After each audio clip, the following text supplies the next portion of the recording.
우리 오늘 말씀의 제목은 부족함을 믿음으로 채우라 라는 제목으로 말씀을 전하도록 하겠습니다. 인간은 누구나 이 불완전한 존재다. 스스로 완전하다고 생각하는 순간 인간의 가장 비극적인 실수는 시작된다 라는 이 말이 있습니다. 이 말은 어디서 나왔냐면 익명의 알코올 중독자 모임의 인생 지침서인 완전함의 영성이라는 이 책에서 나오는 한 구절의 말입니다. 인간은 누구나 불완전한 존재고 또 스스로 완전한 순간에 가장 비극적인 이 실수가 시작되는 거죠. 이 말은 교만해지거나 완고한 마음이 우리 속에 들려고 할 때에 스스로 자신을 다시 한번 되돌아보게 하는 만드는 그 교훈을 주게 되죠. 또 이 불완전한 영성, 불완전함의 영성이라는 책에 나오는 짧은 예화를 하나 소개하려고 합니다. 중세의 어느 수도원에 이 한 수도사가 규율을 어겨 죄를 범하게 되었습니다. 다음날 그 행위를 자기는 단죄하기 위해서 회의가 열렸고 모두가 기다리는 가운데 이 수도 원장이 뒤늦게 도착하게 되었죠. 근데 그 수도 원장은 물이 줄줄 새는 물동이를 메고 등장하게 되었습니다. 다른 수도자들은 의아해하면서 그 수도 원장에게 물이 줄줄 새는 물동이를 왜 들고 왔냐고 물었습니다. 그럴 때에 수도 원장은 이렇게 말했습니다. 나의 죄가 이렇게 내 뒤로 줄줄 새고 있는데 나는 그것도 보지 못하면서 내가 다른 사람의 죄를 심판하고자 이렇게 왔습니다. 라고 말을 했답니다.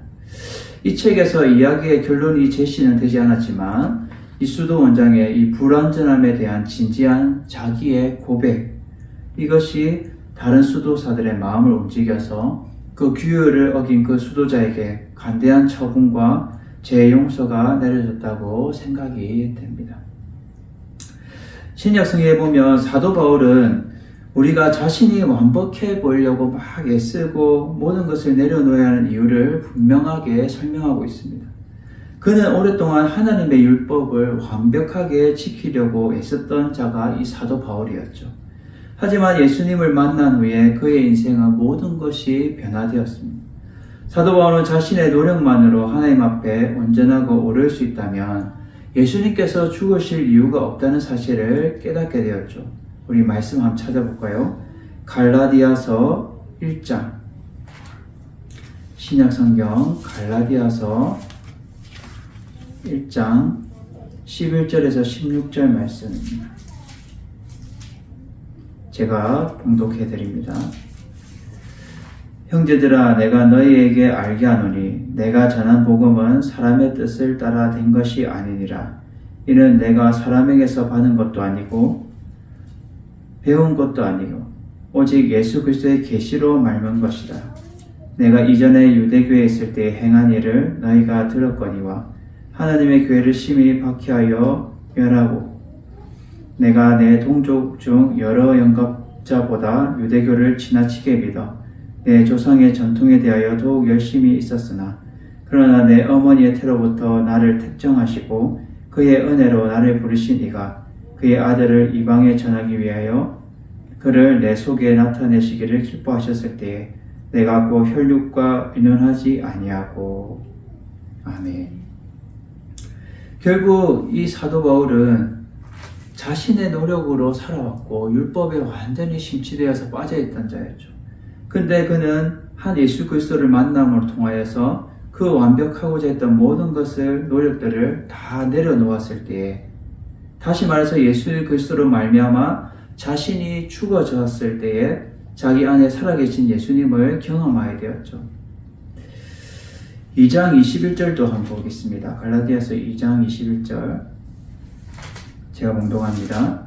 내가 하나님의 은혜를 패하지 아니하노니 만일 의롭게 되는 것이 율법으로 말미암으면 그리스도께서 헛되이 죽으셨느니라. 아멘. 율법으로 완전하게 되었으면 예수 그리스도께서 죽은 것이 헛된 것이다 라고 고백하고 있는 거예요. 그래서 자기는 율법의 모든 것이 의롭게 되는 것이 율법이 아니고 예수 그리스도로 말미암아 의롭게 되고 율법으로서 완성이 되는 것이 아니라 예수 그리스도로 말미암아 완성된다라는 거죠. 갈라디아서 2장 20절에 보면 이렇게 고백합니다. 내가 그리스도와 함께 십자가에 못 박혔나니 그런즉 이제는 내가 사는 것이 아니요 오직 내 안에 그리스도께서 사시는 것이라. 이제 내가 육체 가운데 사는 것은 나를 사랑하사 나를 위하여 자기 자신을 버리신 하나님의 아들을 믿는 믿음 안에서 사는 것이라. 아멘. 예수 그리스도를 믿는 믿음 안에서 사는 것이다 라고 그는 고백하고 있어요. 그는 자신이 불완전한 사람이요 결국 완전해질 수 없다는 사실을 그는 비로소 깨달았을 때에 그는 하나님의 완전한 능력을 경험하게 되었다라는 거죠. 제가 왜 오늘 말씀이 가나 혼인잔치에 대한 말씀을 전하기 전에 이것을 소두로 말하냐면 우리의 인간은 불완전한 존재라. 불완전한 존재지만 예수 그리스도를 우리는 믿음으로 말미암아 완전한 존재가 될 수 있다라는 것을 저는 설명하기 위해서 말씀을 드렸습니다. 오늘 본문의 말씀을 우리가 보면서 우리는 이 세 가지의 믿음의 자세도 나오면서 우리는 우리의 인간의 부족함을 이 세 가지의 믿음의 자세로 우리는 채우고 우리는 또 예수 그리스도로 말미암아 우리는 채우고 나가야 될 줄 믿습니다. 오늘 본문 1절에 보면 이렇게 말하죠. 사흘째 되던 날. 1절에 보면 사흘째 되던 날. 왜 사흘째 되었을까요? 우리가 본문 요한복음 1장을 한번 보겠습니다. 요한복음 1장 29절에 보면 예수님이 세례 요한에게 나아가실 때에 첫째로 이튿날이라고 말합니다. 29절. 이튿날 예수님이 세례 요한이 나아가서 세례를 받으시죠. 또 35절에 보면 또 이튿날이라고 나옵니다. 그때에 이튿날에 제자들에게 너희들은 와서 예수님을 만나봐라, 와서 보라 라고 말하죠. 그리고 43절에 보면 이튿날 이 나다나엘을 예수님이 만나실 때에 그 이튿날을 또 말하고 있습니다. 이튿날 6번이나 되고 그 다음에 이제 사흘째 되던 날, 이 사흘째 되던 날은 7일 날, 결국 안식날을 말해주고 있는 거예요. 이 안식날에 아무것도 하지 말아야 되는 그러한 이 거룩한 날이죠. 그래서 예수님은 갈릴리 가나 혼인 혼례에 있어서 예수님이 거기에 참석하게 됩니다. 오늘 본문에 보면 예수님 어머니도 계시고 예수님과 그 제자들도 이 혼례에 청함을 받게 되었어요. 이 가나의 혼례잔치는 하나의 비유인데 하늘나라의 혼인잔치라고 볼 수가 있는 겁니다. 그래서 오늘 첫째로 보면 이 믿음의 준비에 대해서 말하고 있습니다. 믿음의 준비. 믿음의 준비를 말하는데 이 혼례잔치에 청함을 받았다는 것은 그만큼 예수님 앞에 가깝고 또 친족이거나 또 이 나다나엘이 결혼을 했거나 아니면 예수님의 동생이 요한이 결혼을 했거나 이 학자들마다 여러 분분하게 보지만 분명한 사실은 예수님과 가까운 사이였다. 그래서 예수님도 초대하시고 예수님의 어머니 마리아도 초대해서 그 잔치 자리에 있는데 본문을 자세히 보다 보면 예수님이 포도주가 문제가 발생했을 때에 그 문제에 대해서 해결하려고 나서는 그 어머니를 보게 됩니다. 그래서 그만큼 가까운 사이였다. 이 가나 혼인잔치에는 분명히 예수님하고 관련이 있는 가까운 사람이었다라고 추측해 볼 수 있는 거죠.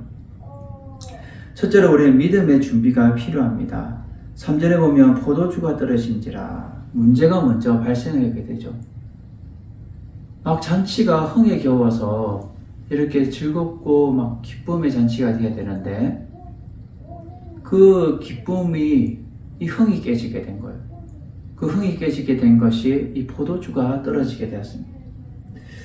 이 당시에 이 포도주는 이스라엘을 상징하면서도 또 이 행사가 있거나 잔치가 있을 때는 이 포도주가 절대 빠지지 않았죠. 그래서 즐겨 마시는 음료가 이 포도주였던 것입니다. 근데 이 포도주가 떨어짐을 통하여서 예수님의 어머니가 나서게 됩니다. 그래서 예수님에게 말을 하는 거죠. 저들에게 포도주가 없다. 저들에게 포도주가 없다. 그럴 때 예수님께서 말씀하시죠. 여자여, 나와 무슨 상관이 있나이까? 여기서 이 여자는 예수님의 어머니를 하대하는 말이 아닙니다. 우리가 이 하대하는 것이 아니라 계시적인 언어로 말하는 거예요. 왜 여자여라고 말했을까? 찾아볼까요? 누가복음 1장, 신약성경 누가복음 1장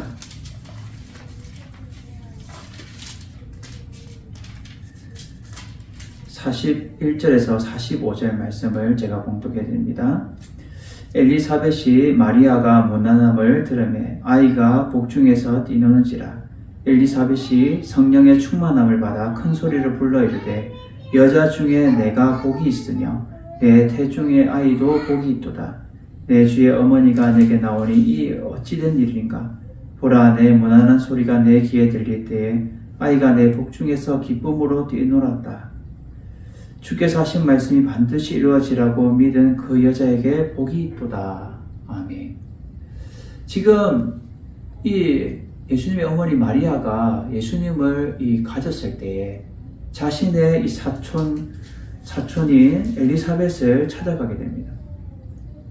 근데 엘리사벳을 문안했을 때에 그 엘리사벳이 마리아를 보면서 하는 말이 여자여, 니는 여자 중에서 네가 복이 있으며 네 태중의 아이도 복이 있도다. 복 있는 여자예요. 복 있는 여자.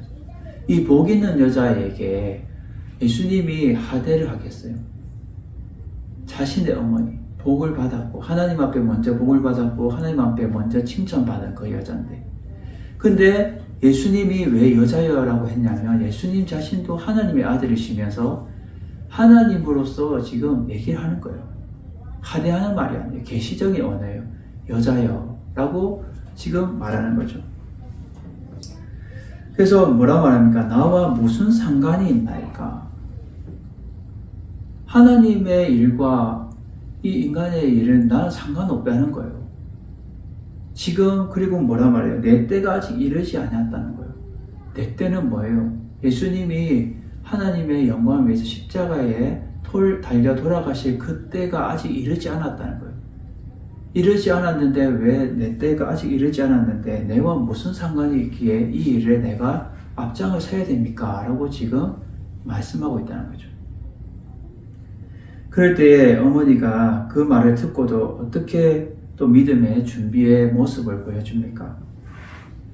그러한 예수님의 말을 들었을 때도 마음 상해하지 않고 부족하지만 하인들에게 말합니다. 예수님이 너희에게 무슨 말씀을 하시든지 그대로 하라 라고 말합니다. 우리는 믿음의 준비는 뭐예요? 우리는 날마다 그 부족함이 있고 우리가 인간의 모든 부족함을 믿음으로써 우리는 준비하는 자세가 필요하다는 거예요. 어떠한 말을 듣고 어떠한 마음 상하는 말을 듣더라도 믿음으로써 우리는 준비하면서 행동할 수 있는 것이 필요하다는 거예요. 마리아는 예수님에게 그런 말을 들었을 때에 그럴 생각하지 않겠어요? 아니, 아들이면서 어떻게 어머니한테 네 그렇게 얘기할 수 있어? 인간적으로 막 마음 상해할 수 있고 막 이렇게 기분 나빠할 수 있어요. 그런데 마리아는 그 말을 듣고도 기분 나빠하지 않고 여자여라고 말하면서도 예수님의 그 말에 대해서 예수님은 하나님의 아들이시다라는 것을 마리아는 알고 있는 거예요. 그래서 계시적인 언어도 받아 수용할 수 있고 또 나와 무슨 상관이 있고 내 때가 아직 이르지 않았다는 것도 마리아는 수용하면서 알고 있는 거예요. 그것을 받아들이는 거예요. 그렇지만 그 부족하고 연약한 그 믿음이 있지만 하인들에게 믿음으로 행동하게 만듭니다. 예수님이 너에게 어떤 말씀을 하시든지 너희들은 그대로 하라. 그대로 행동해라. 라고 이 말을 하게 되죠. 우리는 믿음의 준비는 어떤 준비냐? 내 환경과 여러 가지 여건이 어렵고 힘들고 우리 상황이 어때요? 예수님을 온전히 바라보지 없을 때도 우리는 믿음으로써 바라볼 수 있는 준비가 필요하다는 거예요. 믿음에 눈뜨려서 그대로 행동할 수 있는 그 믿음의 자세가 우리 가운데 있어야 된다라고 예수님이 말씀하고 있다는 거죠. 두 번째로 오늘 본문에서 볼 수 있는 것은 믿음의 순종입니다. 믿음의 순종. 이 하인들이 이제 행동을 하게 되는데 6절부터 8절까지 제가 봉독해야 됩니다. 거기에 유대인의 정결 예식을 따라 두세 통 드는 돌 항아리 6이 놓였는지라. 예수께서 그들에게 이르시되 항아리에 물을 채우라 하신즉 아기까지 채우니 이제는 떠서 연회장에게 갖다 주라 하심에 갖다 주었더니. 아멘. 여기서 유대인의 정결 예식을 따라라고 말합니다. 우리 한번 말씀을 한번 찾아보도록 하겠습니다. 유대인의 정결 예식. 마가복음 7장 신약성경 마가복음 7장 3절과 4절입니다. 마가복음 7장 3절과 4절을 제가 봉독해 드립니다. 바리새인들과 모든 유대인들은 장로들의 전통을 지켜 손을 잘 씻지 않고서는 음식을 먹지 아니하며 또 시장에 돌아와서도 물을 뿌리지 않고는 먹지 아니하며 그 외에도 여러 가지 지키어 오는 것이 있으니 장과 주발과 놋그릇을 씻음이라. 아멘. 여기서 보면 유대인의 전통 정결 예식에 대해서 설명하고 있어요. 여기 3절에 보면 전통이라고 되어 있는데 이 히브리어로 파라디도미라는 말로 이 건네주다라는 의미를 가지고 있어요. 이 말은 뭐냐면 이 조상 대대로 전수해서 날아오는 그 전통, 모세가 율법으로 율법보다 더 권위가 있다라고 말하는 그 전통, 그 전통을 지금 유대인의 전통 예식에 따라 그들은 정결 예식을 지켜왔던 거예요. 그래서 4절에 보면 그들이 물을 뿌리지 않고라고 말하죠. 이 물을 뿌리지 않다는 것은 이 문자적으로는 스스로 씻다, 손이나 몸을 물에 푹 잠겨서 몸을 씻는 행위를 말하는 거예요. 그래서 밖에서 나와가지고 모든 거 일을 하고 이제 집에 들어와서 그들은 유대인의 정결 예식에 따라 정결한 삶으로 몸을 그냥 거기 항아리에다 푹 잠가서 그들은 씻는 거예요. 오늘 보면 6 항아리가 등장하게 됩니다. 근데 이 6 항아리가 큰 항아리예요. 학자들은 77m라고 말합니다. 77m. 얼마나 크겠어요? 77m는. 우리가 1m도 이렇게 하는데. 이 큰 항아리를 지금 6통, 이 두세 통 드는 돌 항아리 6이면 이 사람이 들기 힘든 거예요. 들기 힘든 이 항아리, 큰 항아리에다가 6이 놓여져 있는 거예요. 이 사람이 잠길 정도의 큰 항아리니까 이 정결 예식을 따라 이 집집마다 그게 항아리가 있었던 것이죠. 근데 여기서 6 항아리가 놓여 있다라고 했어요. 뭐 3개가 놓여 있을 수도 있고 또 4개가 놓여 있을 수 있고 뭐 더 많을 수도 있는데 왜 하필 6이 놓여 있을까? 이 6이 의미하는 것은 인간의 숫자를 의미하고 있습니다. 인간의 불완전한 숫자. 하나님의 완전 숫자는 7입니다. 7. 하나님의 완전 숫자는 3과 7인데 오늘 이 숫자는 6은 인간의 불완전한 숫자를 말해주고 있습니다. 이 6 인간의 불완전한 숫자에 예수님이 어떻게 해요? 항아리에 물을 가득 채워라라는 거예요. 아기까지 채워라는 거예요. 너희들은 물을 떠서 아기까지 채워라. 예수님이 우리의 부족하고 연약하고 불완전한 우리의 존재에게 예수님으로 말미암아 우리는 채워질 때에 완전해질 수 있다라는 거예요. 그래서 하인들이 어떻게 해요? 예수님 말대로 믿음의 순종을 하게 됩니다. 그들이 행동하게 되죠. 그 아기까지 채우게 됩니다.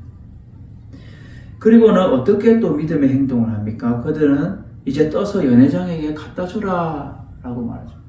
이 연회장은 저 잔치를 모든 것을 총괄하고 있는 신랑 외에 모든 잔치를 총괄하고 있는 사람이 연회장인데 그 연회장에게 갖다 주라는 거예요. 아니 물을 부어가지고 그 물을 떠서 갖다 주라는 건데 우리의 생각으로는 이치로 맞지 않는 거예요. 근데 예수님은 그 물을 떠서 6 항아리들은 그 물을 떠서 갖다 주라는 거죠. 그러니까 어떻게 해요? 하인들이 갖다 주었더니 믿음의 순종의 모습을 볼 수가 있는 거예요. 아까 예수님 어머니가 말한 그대로 너희들은 예수님 무슨 말씀을 하시든지 그대로 해라 했을 때에 그들은 믿음의 순종으로 그대로 갖다 주은 거예요. 우리는 두 번째로 믿음의 순종의 삶을 필요하다는 거예요. 우리가 불완전하고 연약할 때에 그 부족함을 채울 수 있는 것은 믿음의 순종이 필요하다는 거예요. 마지막 이 믿음의 결단이 세 번째로 나오게 됩니다. 믿음의 결단. 이 믿음의 결단은 뭐예요? 연회장이 믿음의 결과죠. 믿음의 결과. 믿음의 결과는 뭐예요? 연회장이 무로 된 포도주를 맛보고 너무 놀란 거예요. 이 물로 된 포도주는 예수님의 이 보혈을 상징하고 있습니다. 물로 된 포도주. 그래서 이 예수님의 은혜로 말미암아 그것을 맛봤다는 거예요.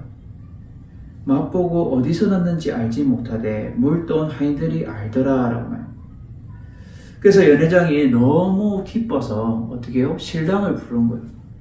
신랑 이리 와봐. 이거 보통 내가 잔치 가면 좋은 포도주를 내고 취한 후에 이제 낮은 것을 낸다. 왜냐하면 사람들이 이렇게 취했을 때 좋은 건지 나쁜 건지 알 수 없는 거예요. 그래서 먼저 좋은 것을 내놓게 되는 거예요. 근데 요 집에서는 먼저 나쁜 것을 내놓고 더 우리가 이렇게 취했는데도 더 좋은 것을 내놨다는 거예요. 그대는 지금까지 좋은 포도주를 두었도다 라고 칭찬하게 되죠. 우리는 예수님의 그 보혈의 은혜로 우리의 부족함을 가득 채우게 되면 어떻게 해요? 이 좋은 포도주가 되어서 기쁨과 영광을 맛보게 된다는 거예요. 우리는 예수님의 그 은혜로, 예수님의 그 보혈의 은혜로 우리는 우리의 부족함을 완전하게 채움으로써 우리는 예수님의 그 주시는 그 기쁨과 영광을 우리는 누릴 수 있다라는 거예요. 예수님께서는 이 첫 표적을 통해서 가나에서 행하여서 예수님의 영광을 나타내셨다라는 거예요. 예수님의 영광을 나타내시고 제자들이 예수님을 믿게 되었다라고 말합니다. 우리는 우리의 부족함을 이 믿음으로 채울 수 있어야 되는데 세 가지 믿음의 준비가 필요하며 믿음의 순종이 필요하며 또 믿음의 결과가 우리 삶 가운데 펼쳐져야 돼요. 그럴 때에 예수님으로 우리의 가득 채울 때에 우리는 완전한 자가 될 수 있어요. 아까 6 항아리는 불완전해요. 6 불완전한 그 항아리에 물을 부어서 예수님으로 우리가 가득 채우면 어떻게 해요? 완전한 좋은 포도주가 될 수 있다는 거예요. 완전한 자가 될 수 있다는 거예요. 우리는 예수 그리스도로 말미암아 완전한 자가 되어서 기쁨과 영광을 누릴 수 있는 여러분 되시기를 주님의 이름으로 축원해 드립니다. 우리의 삶이 불완전한 것의 연속이에요. 연약하잖아요. 부족하잖아요. 사람은 그래서 막 실수도 할 수 있고 어떻게 해요? 때로는 연약한 모습을 보일 수 있고 때로는 우리가 내 길을 제대로 못 걸어갈 수도 있어요. 근데 예수님의 그 은혜로, 예수님의 그 보혈의 은혜로 말미암아 우리의 그 부족하고 연약함을 믿음으로 가득 채웠을 때 우리는 완전한 자가 될 수 있고 우리는 하나님이 주시는 그 은혜의 기쁨과 영광을 누릴 수 있다라는 거예요. 날마다 우리는 예수 그리스도의 그 보혈의 은혜를 가득 채워서 날마다 예수님으로 만족하고 예수님으로 우리가 더욱더 믿음의 우리의 삶을 살아갈 수 있는 여러분 되시기를 주님의 이름으로 축원합니다. 부족함을 우리는 믿음으로, 예수 그리스도를 믿음으로 채우고 예수님의 보혈의 은혜로 우리를 가득 채워서 완전한 삶을 살아서 여러분들이 날마다 예수 그리스도로 말미암아 완전한 하나님의 자녀로서의 삶을 살아가는 여러분 되시기를 주님의 이름으로 축원을 드립니다.